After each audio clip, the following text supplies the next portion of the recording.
सुजाता देवी के 3 बेटे और 3 बहुएं थी। 2 बहुएं रेखा और उमा अमीर घर से आई थी, जबकि सबसे छोटी बहू कोमल गरीब घर की थी। इसीलिए सुजाता देवी अपनी दोनों बहू रेखा और उमा के साथ ज्यादा अच्छा व्यवहार करती थी, पर अपनी छोटी बहू कोमल को वो कुछ नहीं समझती थी। इसीलिए रेखा और उमा भी अपनी देवरानी कोमल की हर समय इंसल्ट ही करती रहती थी। माँ जी देखिए ना, कोमल तो बिल्कुल गरीबों वाली हरकतें करती है। दाल में घी ऐसे डाला है मानो उबली हुई दाल ही हो बिना तड़के की। और रोटी तो देखिए माँ जी, रोटी में घी भी नहीं लगाया, सूखी रोटी आगे रख दी। कोमल इधर आ, मैं तुझे अभी बताती हूँ। अरे तू गरीब घर से आई है तो तू हमें भी गरीब समझने लगी है क्या? जब घर में किसी चीज की कोई कमी नहीं है तो तू इतनी कंजूसी क्यों करती है? हाँ, आज तूने खाने में देसी घी क्यों नहीं डाला? माँ जी देसी घी खत्म हो गया है, जो था वो मैंने यूज कर लिया। माँ जी अभी 2 दिन पहले ही तो देसी घी आया था, इतनी जल्दी इसने खत्म भी कर दिया। कहीं ये देसी घी खुद तो नहीं खा जाती, क्योंकि इसने मायके में तो कभी देसी घी खाया ही नहीं होगा। नहीं माँ जी, घी तो रखा था, पर कल रेखा भाभी और उमा भाभी ने मुझे पिन्नियां बनाने के लिए बोला था, तो सारा घी पिन्नियां बनाने में ही लग गया। अरे अब तू मेरी बहुओं के खाने पर भी नजर लगाएगी? तेरी इतनी हिम्मत? अरे तू गरीब घर की है, इसीलिए तू ऐसी हरकतें करती है। चल जा यहाँ से। रेखा बहू, लाला को फोन कर दे, नौकर के हाथ 5 किलो देसी घी भिजवा देंगे। कोमल रोती हुई रसोई में चली जाती है। उससे अक्सर ही ऐसे अपमान सहने पड़ते थे। नया साल आने वाला था। घर में नए साल की पार्टी की तैयारी चल रही थी। रेखा और उमा दोनों ने ही अपने मायके वालों को नए साल की पार्टी के लिए इनवाइट किया हुआ था। बस कोमल के ही मायके वाले रह गए थे।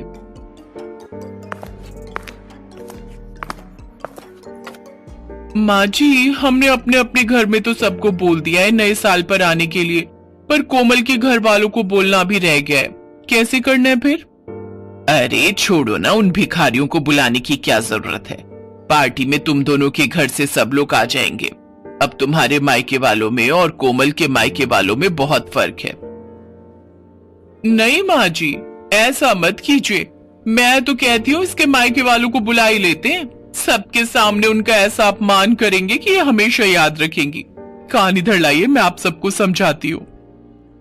रेखा और उमा अपनी सास के साथ मिलकर कोमल के मायके वालों को अपमानित करने की योजना बनाती हैं।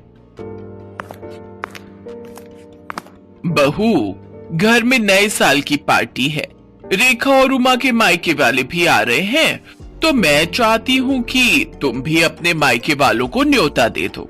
इस बार नया साल हम सब मिलकर मनाएंगे। जी माँ जी, मैं फोन कर देती हूँ। अब आएगा मजा, आने दो इसके मायके वालों को। कोमल को जरा सी भी भनक नहीं थी कि उसकी पीठ पीछे उसकी सास और जेठानियां उसके खिलाफ क्या षड्यंत्र रच रही है। 31 दिसंबर का दिन आ जाता है। कोमल के ससुराल में पार्टी की तैयारी चल रही थी। रेखा और उमा के मायके वाले आने शुरू हो गए थे। रेखा और उमा ने रसोई में घुसकर तक नहीं देखा, वो तो अपने मायके वालों के साथ ही बातों में लगी हुई थी।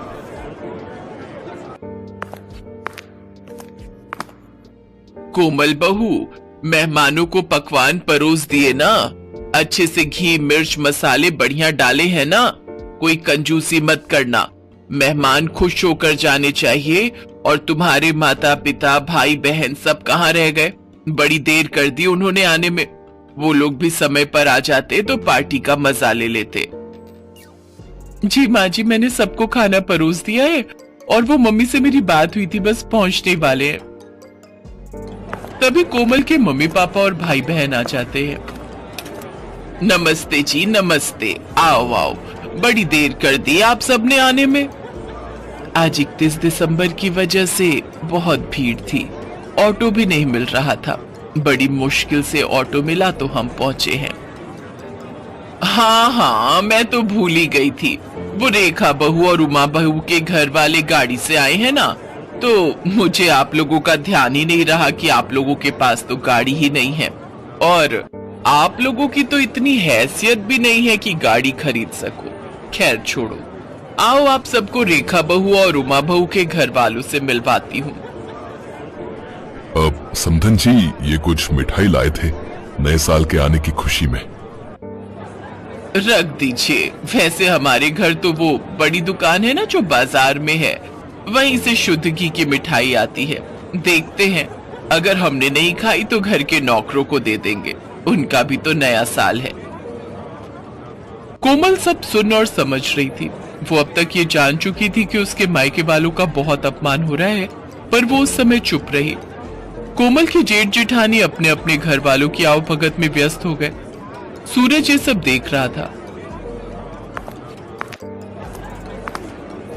कोमल, अपने मम्मी पापा के लिए भी प्लेट लगा दो, सब लोग खाना खा रहे हैं। तुषार, ज्योति, चलो तुम लोग भी खाना खा लो, चलो।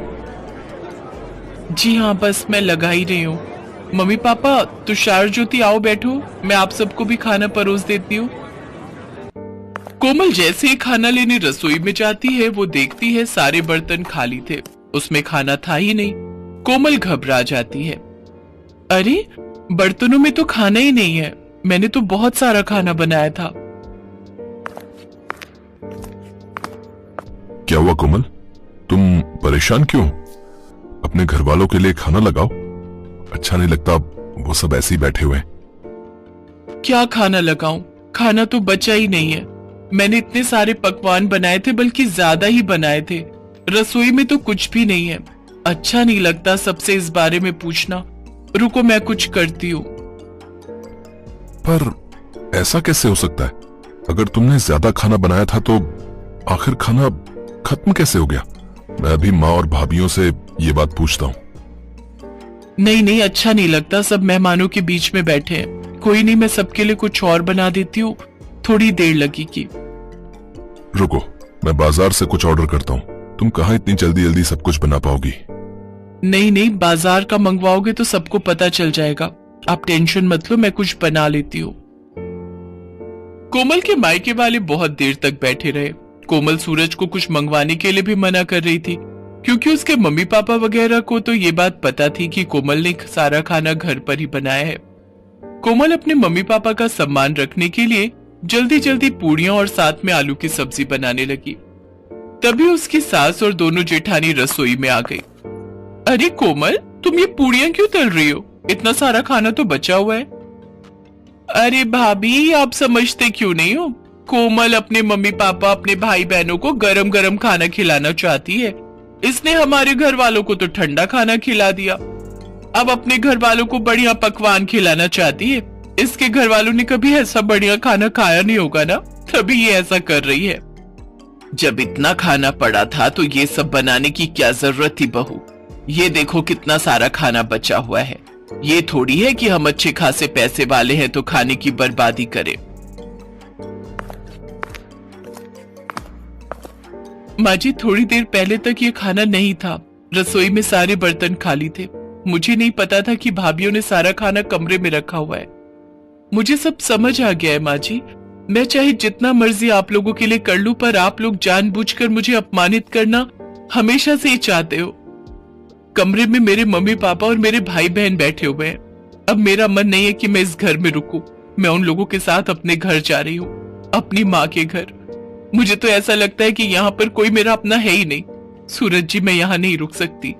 जहाँ इज्जत नहीं हो वहां से चले जाना ही अच्छा है। रुको कोमल, तुम अकेली नहीं जाओगी, मैं भी तुम्हारे साथ चलूंगा। अब हम यहाँ रहेंगे ही नहीं। जहाँ मेरी पत्नी की इज्जत नहीं, वहां मैं भी नहीं रह सकता। मैं भी कब से अपने आप को रोक कर बैठा था। अरे सूरज, ऐसा नहीं कहते। कोई बात नहीं, छोटी छोटी बातें होती रहती हैं। कोमल, अब गुस्सा थूक दो। और माँ, आप सब भी नए साल के दिन इस तरह की हरकतें करके घर में क्यों सबका मूड खराब कर रहे हो? कोमल, शांत हो जाओ, अभी मेहमान चले जाएंगे, उसके बाद हम कल बात करेंगे।